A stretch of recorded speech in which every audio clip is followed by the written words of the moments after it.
సమ్మెట ఉమాదేవి స్వరపరిచిన 100 కథల వరహాలు. నేటి కథ గుడిసెలు గుడిసెలు. రచన డాక్టర్ ముదిగంటి సుజాతారెడ్డి.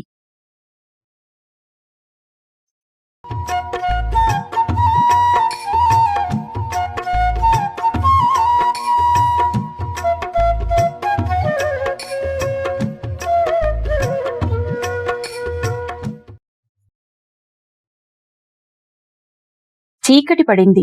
ఇంట్లో గ్యాస్తో వెలిగే బల్బులు వెలుగును విరజిమ్ముతున్నాయి. నాగయ్య ముందటేడు కొడుకు పెండ్లికి ముందల్నే పెంకుటిల్లంతా సవరించాడు. గోడలకు రంగులు వేయించాడు. దూలాలకు, మొగరాలకు, కిటికీలకు, తలుపులకు వార్నిష్ పూయించాడు. అప్పుడే గోబర్ గ్యాసు పెట్టించాడు.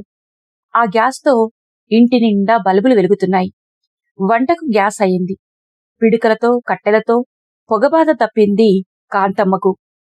గ్యాస్ పొయ్యికి దగ్గరగా పీట మీద కూర్చుని కాంతమ్మ జొన్నరొట్టెలు చేస్తున్నది. ఆమె భర్త నాగయ్య ఆమె జొన్నరొట్టెలు చేస్తే ఇష్టపడతాడు. కాంతమ్మ జొన్నరొట్టెలు గుడ్డ పేలికలంత పల్చగా చేస్తుంది. పొడిపిండి చల్లుతూ అరచేతితో చకచక రొట్టెలు తెరుస్తుంది కాంతమ్మ. పొద్దంతా చెలకలో దుక్కులు దున్ని వచ్చిన నాగయ్య నీళ్ల గోలెం దగ్గరికి పోయి ఒంటిమీద 2 చెంబులు నీళ్లు పోసుకొని దోవతీ మార్చుకుని వచ్చి కాంతమ్మకు దగ్గరగా ఉన్న పీట మీద కూర్చున్నాడు. వచ్చే ఏడు నాగలతో గాక ట్రాక్టర్లతో దుక్కులు దున్నిద్దమే అన్నాడు భార్యతో నాగయ్య. దానయ్య ట్రాక్టర్ తెచ్చిండంట కదా, కిరాయిలకు తోలుతున్నాడంట. క్షణంలో ఎకరం భూమిని దున్నుతున్నదంట అని ఇన్నా. ఇక ఎడ్లు నాగలి మూలపడే రోజులొచ్చినాయి అంది తలెత్తకుండానే రొట్టెలు చరుస్తున్న కాంతమ్మ. ఇంతలో కోడలు సరోజ మామ ముందు తల్లె తెచ్చి పెట్టింది. తల్లెలో పప్పు వడ్డించింది. ఉల్లిగడ్డలు సన్నగా ముక్కలు కోసి తపుకులో తెచ్చి తల్లె పక్కన పెట్టింది. బర్రెపాలు పిండడానికి పెద్ద గుండు చెంబుతో పెరడులో ఉన్న గొడ్లపాక దిక్కుపోయింది. పిల్లా, కోళ్ళని సరిగ్గా గమ్మిన్నో లేదా జర చూడు అంది కాంతమ్మ పెరట్లోకి పోతున్న కోడలితో. నాగయ్య ఉడుకుడుకు జొన్నరొట్టెలు పప్పుతో తింటున్నాడు. మధ్య మధ్య ఉల్లిగడ్డలు నములుతున్నాడు. పొలంలో బోరుకాడ ఉల్లిగడ్డలు నాటినా బాగా ఉల్లిపొరకొచ్చింది. ఒకరోజు తెచ్చి వండవే, ముదిరిపోతాయి. జొన్నరొట్టెలాగా కూర కమ్మగుంటదే అన్నాడు నాగయ్య. వేడివేడి జొన్నరొట్టెలు ఎన్ని తిన్నాడో నాగయ్యకే లెక్కలేదు. చివరకు బేగు తీసి ఇక సాలే అని లేచాడు. నాగయ్యకు ఇప్పుడు తరిపొలం ఉంది. వడ్లు పండుతున్నాయి. 2 పూటలా వరి అన్నం తినవచ్చు. కాని అతనికి రాత్రిపూటైనా జొన్నరొట్టెలు లేందే ఎట్లాగో ఉంటుంది. చిన్నప్పటి నుంచి జొన్నగట్టుక జొన్నరొట్టెలు తినడమే అలవాటు. పొలం కొన్నాక కాంతమ్మ పగటిపూట వరి అన్నం వండటం మొదలుపెట్టింది. ఏందే ఇది, జొన్నలుండగా ఈ వరి అన్నం ఎందుకే అని అన్నాడు నాగయ్య మొదట్లో. అందరూ ఇప్పుడు 2 పూటల వరి అన్నమే తింటుండ్రు. వీళ్ళు ఇంకా జొన్నగట్టక తింటున్నారంటే నీ కొడుకు ఎవరూ మంచి ఇంటి పిల్లని ఇయ్యరు నవ్వింది కాంతమ్మ. వరి అన్నం తిన్న కొత్తలో నాగయ్యకు కాసేపటికే ఆకలేసేది. కాని ఇప్పుడు అలవాటు పడిపోయాడు. రాత్రిపూట మాత్రం ఆ ఇంట్లో జొన్నరొట్టెలు మాత్రం ఉండవలసిందే. ఇంతలో పట్నం పోయిన సీతయ్య వచ్చాడు. పెరడులో ఉన్న బావి దగ్గర సరోజ నీళ్లు చేది బొక్కెనతో పోస్తుంటే స్నానం చేశాడు. వచ్చి తండ్రి పక్కనే సరోజ వేసిన పీట మీద కూర్చున్నాడు. సరోజ భర్త ముందు తల్లె పెట్టి పప్పు వడ్డించి ఉడుకుడుకు జొన్నరొట్టెలు తెచ్చి తల్లెలో పెట్టింది. ఉల్లిగడ్డ ముక్కలున్న తప్పుకు తల్లి పక్కన పెట్టింది. కాంతమ్మ సరోజ వైపు తృప్తిగా చూసింది. పిల్ల పనిమంతురాలు, ఇక ఇంటికి దరిద్రం అనేది ఉండదు అనుకుంది. సరోజ పేదింటి పిల్లైనా పనిమంతురాలనే ఇష్టపడి కట్నం కానుకలకు ఆశపడకుండా కాంతమ్మ కొడుక్కు చేసుకుంది. నాకు వాడొక్కడే, ఒకరి ముందలా చెయ్యి సాపకుంటా అప్పు లేకుండా బతుకుతున్నాం. 7 కానుపులు పోయినాక సీతయ్య బుట్టి బతికిండు. వాడు కడుపుల పడంగానే కులదేవత సీతలమ్మకు మొక్కుకున్నా, ఆ తల్లి పేరే పెట్టుకుంటా అని. వాడు బతికి బట్ట కడుతుండు. సరోజ తల్లిదండ్రులు కట్నం ఎక్కువ ఇయ్యరని తెలిసి కూడా గీ పిల్లయితే బాగుంటదని చేసుకున్నందుకు పిల్ల బుద్ధిమంతురాలే తేలింది.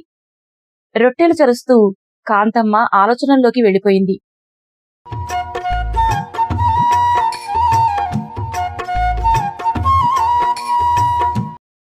నువ్వు పట్నం పోయిన పని ఏమైందిరా? అడిగాడు నాగయ్య కొడుకు వైపు చూస్తూ. బోరేసేటోళ్ళు కలిసిండ్రు. వచ్చి బోరు ఎప్పుడంటే అప్పుడు వేస్తామన్రు. కానీ ఆగాడు సీతయ్య. 10 ఎకరాల చిలకలో ఇంతవరకు వర్షం మీద ఆధారపడే పంట పండుతోంది. ఇప్పుడు ఆ చిలకలో బోరు వేయించి పత్తి, మిర్చి పండించాలనుకున్నారు తండ్రి కొడుకులు. కాని అంటున్నావు, ఏమైందేంది? పైసలు బాగా అడుగుతుండ్రా? అడిగాడు నాగయ్య. ఆయన పీట మీద నుంచి లేచి సరోజ అందించిన నీళ్ల చెంబు అందుకొని చెయ్యి కడుక్కొని నోట్లో నీళ్లు పోసుకొని పుక్కిలించి ఊశాడు. కాదే నాయనా, తోవల దేవేందర్ కలిసిండు. మన ఊరి పక్కన విమానాలాగేది గదే ఏరోడ్రమ్ పెద్దది కడతారంట. మన ఊరోళ్ళై భూములన్నీ సర్కారు తీసుకుంటున్నారని చెప్పిండు. కలెక్టరు సొయాన గాయనకు చెప్పిండంటనే మనం బోరేసి దండగైపోతామేమో. ఆ గట్ల ఎప్పటినుంచో నీ పుట్టుక కాడ్నుంచి అంటున్నారు. గట్లని వ్యవసాయమా అనుకుంటామా? నాగయ్య సరోజ అందించిన తువ్వాలకు చేతులు తుడుచుకున్నాడు. నాగయ్య 60 ఏళ్లు దగ్గర పడుతున్నా ఒంట్లో సత్తువ ఏం కమ్మీ కాలేదు. అతని తండ్రి చచ్చిపోయినప్పుడు ఏమంత పెద్దోడు కాడు. ఒక్కడే వ్యవసాయంలోకి దిగి పనులు చేసుకుంటున్నాడు. ఇప్పటికీ అదే సత్తువ అతనిలో చావకుండా ఉంది. నాగయ్య తేనెటీగలాగా డబ్బు కూడబెట్టి కొడుకు వ్యవసాయానికి అందివచ్చేసరికి 10 ఎకరాల చిలక జతకు 5 ఎకరాల తరిపొలం కొన్నాడు. కొడుకు పెళ్ళై ఏడాదయ్యింది.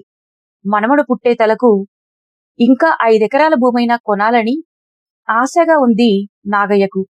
గట్లగాదే నాయనా, ఈసారి భూములు నిజంగానే పోతాయంటున్నారే. భూములు కొలిసేటోళ్ళు తొందరలోనే వస్తారని గది ఖాయమని దేవేందర్ చెప్పిండే అన్నాడు సీతయ్య. దేవేందర్ అంటే పట్నంలా కలెక్టర్ ఆఫీసులో పనిచేస్తాడు గాయనేనా? నాగయ్య అడిగాడు. అవును, గాయనే. భూములు తీసుకొని సర్కారు పైసలు కట్టిస్తారంటనే. సీతయ్య గొంతులో ఎందుకోగాని ఉత్సాహం ధ్వనించింది. ఎన్ని పైసలిస్తారు? బజార్ ధర కట్టిస్తారా ఏమన్నానా? అయినా గా పైసలేం చేసుకుంటాం? బంగారం అసొంటి భూమి మళ్ళా కొంటామా? నాగయ్య గొనిగాడు. వెంటనే గొంతు పెద్దది చేసి, అయినా సర్కారోళ్ళు పైసలిచ్చిందాకా మనమేం కావాలి అన్నాడు. నాగయ్య చూపులు శూన్యంగా కనిపించాయి. నాగయ్య పోయి ఇంటి ముందున్న అరుగుమీద కూర్చున్నాడు. రోజూలాగానే చేతిలోని పొగాకు కాడను మరో చేతి వేళ్లతో ముడతలు లేకుండా చక్కంగా సాగదీసి వాసన చూసి ఆ వాసనకు తృప్తిపడ్డాడు. కాసేపు అతని మనసు ఏ చికాకు లేకుండా అయింది. పెద్దరెడ్డి ఇచ్చిన 10 పొగాకు మొక్కలను నాగయ్య నిరుడు చెలకలో ఓ మూల నాటాడు. ఎర్రభూమిలో పొగాకు ఎదగదని అన్నారందరూ. కాని అదేం మహిమో గాని ఆ 10 పొగాకు మొక్కలు ఏపుగా పెరిగాయి. ఆ పొగాకు ఏడాది పొడుగునా తండ్రి కొడుకులకు సరిపోతుందని కాంతమ్మ జాగ్రత్తగా సుత్లీదారానికి కుచ్చి మడిచి బస్తాల వేసి చుట్టిపెట్టింది. ఆ చుట్టలోంచే నాగయ్య తనకు సరిపడే ఒక కాడ కాక కాంతమ్మ కంట్లో పడకుండా 4 కాడలు తీసుకుని వచ్చి అరుగుమీద కూర్చున్నాడు. ఎప్పటిలాగే రైతులు 4 ఆ అరుగుల మీదకు చేరారు. నాగయ్య వాళ్లకు పొగాకు ఇచ్చాడు. అందరూ ఆ పొగాకును నాగయ్య ఇచ్చిన మోదుగాకులో వేసి చుట్టలు చుట్టి తాగుతూ మాటల్లోకి దిగారు. ఆ రోజు వాళ్ల మాటల్లోని విషయం రోజులాగా పంటలు, ఎరువులు, చీడపురుగుల గురించి కాదు, భూములను సర్కారోళ్లు తీసుకొని ఏరోడ్రమ్ కడుతున్నారన్నదే. దేవేందర్ గీ ముచ్చట మా ఓడికి పట్నంలో కలిసి చెప్పిండంట. కలెక్టర్ సొయానా వానికి గీ సంగతి చెప్పిండంట అన్నాడు నాగయ్య. అతని గొంతు నీరసంగా ఉంది. వేళ్ల మధ్య చుట్టను రోజులాగా ఆయన వేగంగా తిప్పుతూ పొగను పీల్చడం లేదు. దేవేందర్ ఎవడు? కలెక్టర్ ఆఫీసులో పనిచేస్తాడు ఆడేనా? ఏతుల మారి ఆడు. ఆడు చెప్పింది ఏది నమ్మకంగా ఉండదు అన్నాడు రామలింగయ్య. అంతేనంటవా లింగయ్య బావా? అన్నాడు నాగయ్య. అతని గుండెలోంచి ఏదో బరువు దించినట్లయింది. సరేలే, సర్కారోళ్ళు భూములు తీసుకుంటే ఊకేనే తీసుకోరు, పైసలు గట్టిస్తారు. ఇస్తే మంచిదే. ఎంత కష్టం చేసుకున్నా మిగులని ఎదుగు బొదుగు లేని గీ వ్యవసాయాలు మానుకొని బిజినెస్లోకి దిగుదాం. బిజినెస్ లో లాభాలే లాభాలనుకో. పెద్దగా నవ్వాడు వెంకట్రెడ్డి. ఏం బిజినెస్సో తెల్వని దందలకి ఎట్లా దిగుతాం అన్నాడు రామలింగయ్య. తెల్వదంటే నేర్చుకుంటాం. మా మేనల్లుడిని పట్నంలో చూసిన గదా. బిజినెస్ అంటే గదేమంత కష్టమైన పని కాదు. ఆరాంగా చల్లని అర్రల కూసోని చేస్తారు. గీ వ్యవసాయంలో ఉండే మోటు కష్టం ఉంటదా ఏమన్ననా అన్నాడు వెంకటరెడ్డి చుట్టపొగను గాలిలోకి వదులుతూ. చాయ్ హోటల్ పెట్టుకున్నా గీ వ్యవసాయం కన్నా నయమే గీ రోజులల్లా అన్నాడు కిష్టయ్య. ఎవరూ ఏం మాట్లాడలేదు. మళ్ళా అందుకున్నాడు. నేను పట్నంలా కలెక్టర్ ఆఫీస్ కాడ చూసిన గదా. చెట్టు కింద చాయ్ అమ్మటోడు మనకన్నా ఎక్కువ సంపాదిస్తున్నాడు నవ్వాడు కిష్టయ్య. ఎట్లయినా తరతరాల నుంచి వస్తున్న వ్యవసాయం మనది. గదెట్ల మానుకుంటమే కిష్టయ్య అన్నాడు నాగయ్య దిగులుగా. విమానాలు ఆగే దగ్గర భూములు పోయినోళ్ళకి నౌకర్లు ఇస్తారంట ఆయన. దేవేంద్ర చెప్పిండు అన్నాడు సీతయ్య. తల్లి భార్య తీరికగా ముచ్చట్లు పెట్టుకుంటూ తింటుంటే సీతయ్య వచ్చి అరుగుల మీదకి చేరాడు.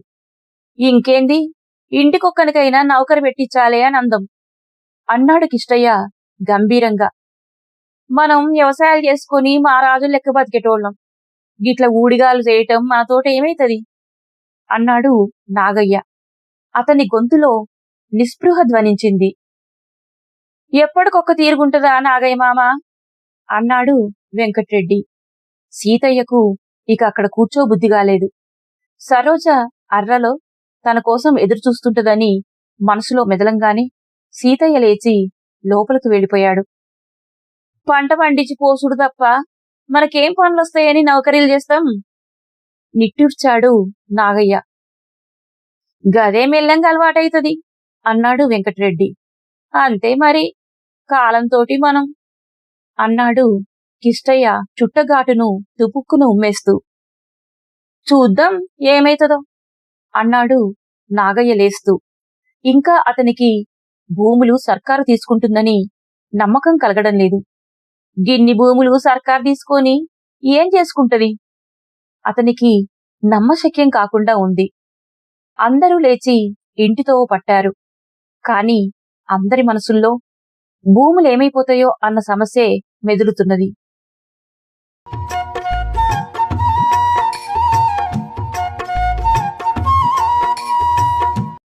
సీతయ్యకు దేవేంద్ర చెప్పిన కొన్నాళ్లకే ఊరికి బుల్డోజర్లు వచ్చాయి. బుల్డోజర్లతో పాటు గవర్నమెంట్ ఉద్యోగులు వచ్చారు. వాళ్ల వెంట పోలీస్ బలగం లాఠీలతో దిగింది. ఇంజనీర్లు అంతకు ముందే వచ్చి గప్చిప్పుగా గట్లను పెట్టారు.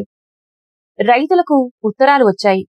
దాన్నుంచి వాళ్లు తేరుకోకముందే బుల్డోజర్లు వచ్చాయి. ఇన్నాళ్లు రైతు కుటుంబాలు ఆడ మొగ రెక్కలు ముక్కలయ్యేటట్లు పొతం చేసిన భూములన్నీ చదును చేయటం మొదలుపెట్టాయి. చెలకలు పొలాలు ఏకమయ్యాయి. బుల్డోజర్లు పెద్ద చప్పుడులు చేస్తూ రాక్షసుల్లా కదులుతూ కాసేపట్లో గట్లను మాయం చేసి భూములను చదును చేస్తుంటే ఊర్లో వాళ్లందరూ అక్కడ చేరారు. నోరు తెరుచుకొని బుల్డోజర్లను చూస్తుండిపోయారు. పిల్లలు వాటి వెంట పరిగెత్తడం మొదలుపెట్టారు. కాని ఒక్కొక్క చెలక, పొలం, చెట్లు, చేమలు చకచక చదును కావడం చూసి మగాళ్లు దిగులు పడిపోయారు. దిక్కుతోచలేదు వాళ్లకు. ఆడవాళ్లు లబోదిబోమని ఏడవటం మొదలుపెట్టారు. రెండో రోజు బుల్డోజర్లు ఊరి మీద కూడా పడ్డాయి. ఇళ్లు కూడా నేలమట్టమవుతాయని చూసి ఊరి వాళ్లందరూ పోయి బుల్డోజర్లకు అడ్డంగా నిల్చున్నారు. మాకు పైక ముట్టేదాకా వీటిని కదలనీయం. మా భూములను, పంటలను, చెట్లను, చేనుగట్లను నాశనం చేసిండ్రు. ఆఖరికి మా ఇండ్లు కూడా కూల్చేస్తున్నారు. మేమెక్కడ ఉండాలి? మాకిచ్చే పైకం ఇయ్యలేదు. మేం గీ మిషన్లను నడవనీయం అన్నాడు కిష్టయ్య ఆవేశంతో ముందుకు వచ్చి నిలబడి. గంతే, గీ మిషన్లను నడవనీయం అన్నాడు వెంకటరెడ్డి పెద్ద గొంతెత్తి. కట్టలు కట్టలుగా కాగితాలున్న ఫైలు చేతిలో పట్టుకొని ఒక గవర్నమెంట్ ఆఫీసరు పరిగెత్తుకుంటూ వచ్చాడు వాళ్ల ముందుకు. మీరేం బాధపడకండి. గవర్నమెంట్ మీకందరికీ పక్కా ఇళ్లు కట్టించిస్తుంది. మీకొచ్చే డబ్బు కూడా గవర్నమెంట్ తొందరలోనే ఇచ్చే ఏర్పాటు చేస్తుంది. వెంటనే మీకందరికీ తడికెలతో టెంపరరీగా అదిగో అక్కడ ఇల్లు కట్టిస్తున్నాం అని దూరంగా ఉన్న ఖాళీ జాగాను చూపించాడు ఆ ఆఫీసర్. మా భూములను పంటలను నాశనం చేసిండ్రు, మా నోట్లే మన్ను పోసిండ్రు, ఇప్పుడేం తింటాం మేము అని ఆవేశంగా అరిచాడు కిష్టయ్య. కిష్టయ్య 4 సార్లు పట్నం పోయి వచ్చినవాడు, దునియాను చూసినవాడు, మాట్లాడగలిగే ధైర్యం ఉన్నవాడు. ఆఫీసరు కిష్టయ్య వైపు చూశాడు. మీ భూముల ధరలు తొందరగా ముట్టేటట్లు నేను వెంటనే కలెక్టర్తో మాట్లాడతాను. రేపే మీకు తడికల ఇల్లు కట్టిస్తాం. గవర్నమెంటు మీకు కావలసిన బియ్యం, పప్పు మొదలైన రేషన్ను వెంటనే ఫ్రీగా ఇచ్చే ఏర్పాట్లు చూస్తానని మినిస్టర్ గారు హామీ ఇచ్చారు. మీరేం దిగులు పడద్దు, మీకేం నష్టం కాకుండా గవర్నమెంట్ చూస్తుంది అన్నాడు ఆఫీసరు ప్రశాంతంగా. ఆ ఆఫీసరు మాటలకు జనం కాస్త చల్లబడ్డారు. భూముల పైసలు ఎక్కడికి పోవని సమజైంది వాళ్లకు. ఊరట పడ్డారు. సూర్యోదయంతోనే తడికలు, వెదురు బొంగులతో నిండిన లారీలు వచ్చాయి. కాసేపట్లో ఖాళీ జాగాలో 100ల కొద్దీ గుడిసెలు లేచాయి. ఆ ఊరి జనమే కాదు, భూములు, ఇండ్లు పోయిన చుట్టుపక్కల 4 ఊర్ల జనం ఆ తడికల గుడిసెల్లోకి చేరారు. కష్టపడి కట్టుకున్న ఇల్లు కండ్ల ముందే కూలిపోయాయి అని వెక్కి వెక్కి ఏడ్చాడు నాగయ్య. ఆయనకు ఆ తడికల గుడిసెలో ఏం బాగోలేదు. ఒక్కటే అర్ర, అందులోనే వంట, అందులోనే అందరూ పడుకోవడం. గుడిసె నానుకొని గుడిసె, ఇక పక్కన ఖాళీ జాగా లేనేలేదు. గుడిసె ఎదురుగా తోవ విడిచిపెట్టి వరుసగా గుడిసెలు, ఎటు చూసినా గుడిసెలు, ఎటూ మెసిలేందుకు లేదు, జాగా లేదు. నాగయ్యకు ఎవరో ఛాతి మీద పెద్ద బరువు పెట్టి కూర్చున్నట్టు అయింది. పులకర మొదలయింది. రాత్రిళ్ళు ఒకటే కలవరింతలు. నన్ను చిలకకాడికి ఓనియండ్రి, అయ్యో పొలం ఎండిపోతున్నది, పోయి నీళ్లు పెట్టాలే అంటూ మంచంలోంచి ఎగిరెగిరి లేస్తున్నాడు. కాంతమ్మ, సీతయ్య రాత్రిళ్ళు అతని పక్కనే ఉంటున్నారు. పొద్దున్న డాక్టర్ దగ్గరికి పోదామంటే నాకేమైందంటాడు, కదలడు. ఒంట్లో ఎంత బాగా లేకున్నా చిలక దగ్గరికి పోయే నాగయ్య పులకరానికే మంచంలో నుంచి లేవకుండా అయ్యాడు. ఒంట్లో సత్తువ లేకుండా అయ్యింది. సీతయ్య ఒకరోజు గుడిసెకే ఒక డాక్టర్ని తీసుకొచ్చి తండ్రిని చూపించాడు. డాక్టర్ పరీక్షించి, మీ నాయనకు జబ్బేం లేదయ్యా, కాస్త షాక్తో అట్లా అయ్యాడు, అంతే, అదే సర్దుకుంటుంది అని కొన్ని మందులు రాసిచ్చి వెళ్ళిపోయాడు. గుడిసెలు లేచిన కొన్ని రోజులకు ఒకరోజు అక్కడికి జిల్లా కలెక్టర్ వచ్చాడు. 3 జీపుల్లో అతని వెంట సర్కారు ఉద్యోగులు దిగారు. వాళ్లు దబదబా గుడిసెలకు దగ్గరలోనే ఒక వేదిక తయారు చేశారు. ఒక కుర్చీ, ఒక మేజా తెచ్చివేశారు. ఆ కుర్చీలో కలెక్టర్ కూర్చున్నాడు. అతని ముందు పెద్ద పెద్ద కాగితాల కట్టలు పెట్టారు. కలెక్టర్ స్వయంగా ఒక్కొక్క కాగితం తీసి ఒక్కొక్క పేరు పిలిచి వాళ్ల భూముల వివరాలు వినిపించాడు. ఆయన వినిపించిన భూముల పట్టాలు గందరగోళంగా ఉన్నాయి. రైతులు దున్నుతున్న భూములు, రైతుల పేర్లు లేవు. నాగయ్య కొత్తగా కొన్న పొలాన్ని కొడుకు పేర పట్టా చేయించాడు. కాని ఆ పొలం అతని పేర లేదు. కలెక్టర్ చదివిన వివరాలు విని రైతులందరూ ఇవన్నీ అన్నాలంగున్నాయి అని మొత్తుకున్నారు. రైతుల్లో పెద్ద కలకలం లేచింది. రైతుల పేర కొన్నే భూములున్నట్టు తేలింది రికార్డు కాగితాల్లో. గిదంతా అబద్ధం, మా తండ్రి తాతల కానుంచి దున్నుతున్న భూములు మాయి కావంటే ఎట్లా అని అరిచారు. కాగితాల మీద రికార్డులో లేకపోతే మేమేం చేయలేం. ఇప్పుడు నేను చదివి వినిపించిన భూములకే రైతులకు డబ్బు అందుతుంది అన్నాడు కలెక్టర్. ఒక్కొక్క రైతుకు ఎంత డబ్బు వస్తుందో కలెక్టర్ లిస్టు చదివాడు. అడ్డికి పావుసేరు లెక్కన తమ భూములు అమ్ముడుపోవడం చూసి రైతులు నిశ్చేష్టులయ్యారు. నోట మాట రాలేదు. ఇది బజారు ధర కన్నా చాలా తక్కువ, గిట్లా అన్నాలం చేయొద్దు మమ్మల్ని, అడ్డగోలు ధరలు కడుతున్నారు మీరు అన్నాడు కిష్టయ్య లేచి నిలబడి. ఇందులో అన్యాయమేం లేదు, బజారు ధర ఏమిటో అదే మీకు ఇస్తున్నాం అని కలెక్టర్ అక్కడి నుంచి కదిలాడు. వెళ్లి జీపులో కూర్చున్నాడు. జీపు కదిలింది. కాసేపట్లో వచ్చిన ఉద్యోగులందరూ జీపుల్లో వెళ్లిపోయారు. జీపుల వేగానికి లేచిన దుమ్ములో రైతులు మిగిలిపోయారు. గా పైసలు ఎప్పుడిస్తారో మనం అడగనే లేదు అని రైతులు ఒకరి ముఖం ఒకరు చూసుకున్నారు. వెంకటరెడ్డి కళ్లల్లో నీళ్లు నిండాయి.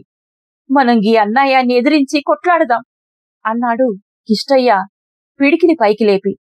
అందరూ అతని వైపు ఆశగా చూశారు.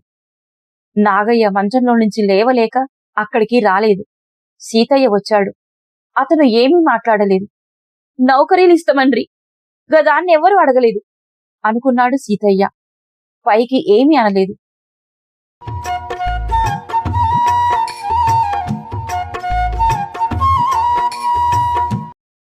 రోజులు గడిచిపోతున్నాయి. సర్కారిచ్చే రేషన్ బంద్ అయింది. తమ పరిస్థితిని చెప్పుకుందామన్నా ఏ సర్కారు ఉద్యోగులు ఆ ఛాయలకు రావడం లేదు. బుల్డోజర్లు ఇంకా తమ పనిని చేసుకుంటూ పోతున్నాయి.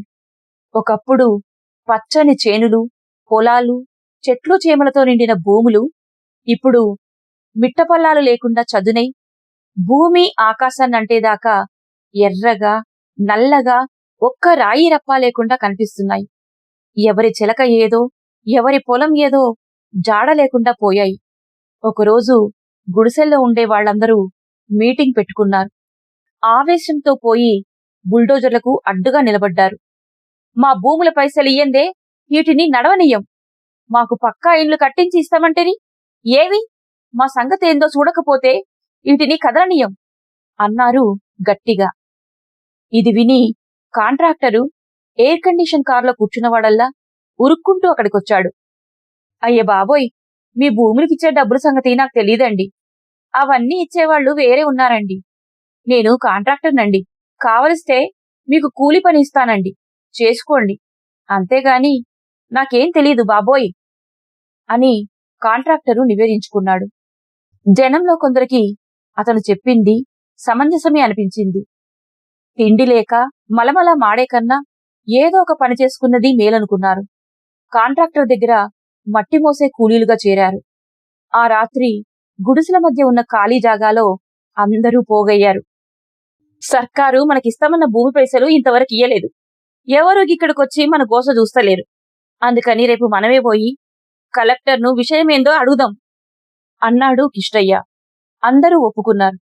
మర్నాడు అందరూ కలెక్టర్ ఆఫీస్ ముందు గుంపులుగా చేరారు. కలెక్టర్ను కలవాలే అన్నారు. కలెక్టర్ లేడు అని ప్యూన్ చెప్పాడు. అది వాడు నమ్మి ఆఫీస్ ముందు కలెక్టర్ వచ్చిందాకా ఉంటామని బైఠాయించారు. ఇంతలో లాఠీలతో పోలీసులు వచ్చారు. వాళ్లు చుట్టూ దడికట్టి నిలబడ్డారు. పోలీసులు చూడగానే కొందరు జడుసుకున్నారు. మెల్లగా అక్కడి నుంచి జారుకున్నారు. కూలి పనుల్లోకి వెళ్లిపోయారు. మిగిలిన జనం కలెక్టర్ ఆఫీస్ ముందు పొద్దుగూకేదాకా నిశ్శబ్దంగా బైఠాయించారు. అప్పటికీ కలెక్టర్ రాలేదు. జనం మర్నాడు వచ్చారు. కలెక్టర్ ఆఫీస్ ముందు బైఠాయించారు. ఆ రోజు కలెక్టర్ రాలేదు. అట్లా వారం రోజులు గడిచిపోయాయి. కలెక్టర్ ఢిల్లీకి వెళ్లాడని తెలిసింది. ఇన్ని రోజులు ఇట్లా కూర్చుంటే ఎట్లా అని చాలా మంది దొరికిన కూలి పనిలోకి వెళ్లిపోయారు. సీతయ్య, కిష్టయ్య ఇంకా కొందరు మాత్రమే మిగిలారు. ఆఖరికి ఒకరోజు కలెక్టర్ని వాళ్లు కలిశారు. వాడు చెప్పుకున్న గోడును విన్నాడు కలెక్టర్. ఒక ఉత్తరం రాసి ఇమ్మన్నాడు. వాడు అదే విధంగా రాసి ఇచ్చారు. మీకు డబ్బు వెంటనే అందేటట్టు చూస్తాను అని హామీ ఇచ్చాడు కలెక్టర్. అంతే, వాళ్లు మళ్ళా పోయినప్పుడు కలెక్టర్ ఎప్పుడూ ఆఫీసులో దొరకలేదు. దాంతో జనంలో కొందరు విసిగిపోయారు. గా పైసలు వచ్చే నాటికొస్తాయి, గిట్లా ఆఫీసుల పొట్టి తిరుగుతుంటే మనం మన పోరలు బతికేదెట్లా అని దొరికిన పనుల్లోకి దిగిపోయారు. వెంకట్రెడ్డి చిన్న హోటల్లో ఊడ్చి తుడిచే పనికి కుదిరాడు. జీతం పోంగా హోటల్ గదిలో దిగిన వాళ్ల సామాన్లు మోసినందుకు కొంత మీది ఆదాయం ఉంది అతనికి. రామలింగయ్య పైపుల దుకాణంలో పైపులు చేరవేస్తూ రిక్షా నడపడం మొదలుపెట్టాడు. అట్లా తలా ఓ పని చూసుకుని చేరిపోయారు. కిష్టయ్య, సీతయ్యలు తప్ప అందరూ భూములకొచ్చే డబ్బు గురించి ఆలోచించడం మానుకున్నారు. వచ్చేనాడు అయ్యే వస్తాయి అని మనసును సమాధానపరుచుకున్నారు. కాలం గడిచిపోతున్నది. వానాకాలం రాగానే గుడిసెల తడకల కప్పుల మీద ప్లాస్టిక్ కాగితాలు చేరాయి. అవి గాలికి లేచిపోకుండా ఇటుక బెడ్డలు పెట్టారు. వానాకాలం పోయి చలికాలం రాగానే చుట్టూ ఉన్న తడికల గోడలకు గోనె సంచులు వేలాడదీశారు. గుడిసెల వాసులకు తెల్ల రేషన్ కార్డులు వచ్చాయి. పొయ్యిలోకి కట్టెలు దొరకక గుడిసెల్లో గ్యాస్ నూనె స్టవ్లు వచ్చి చేరాయి. మనమనకి 20 ఎకరాల భూమి ఇచ్చిపోతాననుకున్న నాగయ్య ఆఖరికి ఆ మనాదితోనే చచ్చిపోయాడు. కాంతమ్మ పొద్దున్నే కట్టె సాయంతో పోయి మెయిన్ రోడ్డు మీద ఉన్న మిఠాయి షాపు బయట కూర్చుంటుంది. మిఠాయి షాపుకు పోయేవాళ్లు దయతలిచి ఆమె ముందున్న రాతండి పల్లెంలో చిల్లర వేసిపోతారు. ఆ చిల్లరంతా పోగు చేసుకొని చీకటైనంక కాంతమ్మ గుడిసెకు చేరుకుంటుంది. కోడలు పెట్టిన అన్నం తిని గుడిసెలో ఓ మూల ముడుచుకొని పండుకుంటుంది. సరోజ 4 ఇళ్లల్లో పని మనిషిగా పనిచేస్తున్నది. పొద్దున్నే పోతే మధ్యాహ్నానికి గుడిసెకు వస్తుంది. మళ్ళా సాయంత్రమూ ఇళ్లలో పనికి పోతుంది. 2 పిల్లలు స్కూలుకు పోతున్నారంటే సరోజ కష్టమే అని చెప్పాలి. సీతయ్య ఏ పనికి వంగడు. ఎప్పుడైనా కూలికిపోయి సంపాదిస్తే ఆ సంపాదనతోనే ఆ రాత్రి తాగి వస్తాడు. సరోజని కొడతాడు. అడ్డం వస్తే పిల్లల్ని బాదుతాడు. సరోజ పిల్లల ఏడుపులతో, కాంతమ్మ అరుపులతో గుడిసె దద్దరిల్లుతుంది. ఇరుగు పొరుగు ఎవ్వరూ ఈ విషయంలో తలదూర్చరు. గుడిసెల్లో జీవితం ఓ పద్ధతిలో సాగిపోతున్నది. గుడిసెల చుట్టూ మురికి పేరుకుపోతున్నది. సర్కారోళ్ళు ఎప్పుడో అప్పుడు మా గోడు ఇంటారు, మా పైసలు మాకిస్తారు, పక్కా ఇండ్లు కట్టించి ఇస్తారు అన్న ఆశ మాత్రం ఆ గుడిసెవాసుల్లో చావకుండా ఉంది. అట్లా చావకుండా కిష్టయ్య ఏవో వార్తలు మోసుకొస్తుంటాడు కూడా. అప్పుడప్పుడు మున్సిపల్, అసెంబ్లీ, పార్లమెంట్ ఎలక్షన్లు, బై ఎలక్షన్లు వచ్చినప్పుడల్లా వాళ్ళ ఆశలు మళ్ళా చిగురిస్తుంటాయి. కిష్టయ్య ఏ పార్టీకి వేయమంటే ఆ పార్టీకే ఓట్లు వేస్తారు, గెలిపిస్తారు. ఆ గుడిసెల మధ్య కిష్టయ్య గుడిసె చిన్న డాబాగా మారింది. కాని మిగతా వాళ్లకు పక్కా ఇల్లు మాత్రం రాలేదు. రోజులు గడుస్తున్నాయి. కాని పరిస్థితులు మాత్రం మారడం లేదు. గుడిసెలకు పక్కన కొంచెం దూరంగా అందమైన ఇంటర్నేషనల్ ఏరోడ్రమ్ వచ్చింది. జగజగమనే విద్యుత్కాంతులు, జెట్ విమానాల మోతలు ఆ గుడిసెల వాళ్లకు మరో ప్రపంచం ఎంతో దూరం లేదనే ఆశను కలిగిస్తూ ఉంటాయి. విమానాల్లోంచి దిగి బయటికి రాగానే దేశ విదేశీయుల కండ్లు మొట్టమొదట ఎదురుగా ఉన్న వందలాది గుడిసెల మీదనే పడతాయి. హో, ఇండియా డర్టీ అంటారు విదేశాల నుంచి దిగిన దేశీయులు. Poor India, why so much poverty అంటూ ఆశ్చర్యపోతారు విదేశీయులు.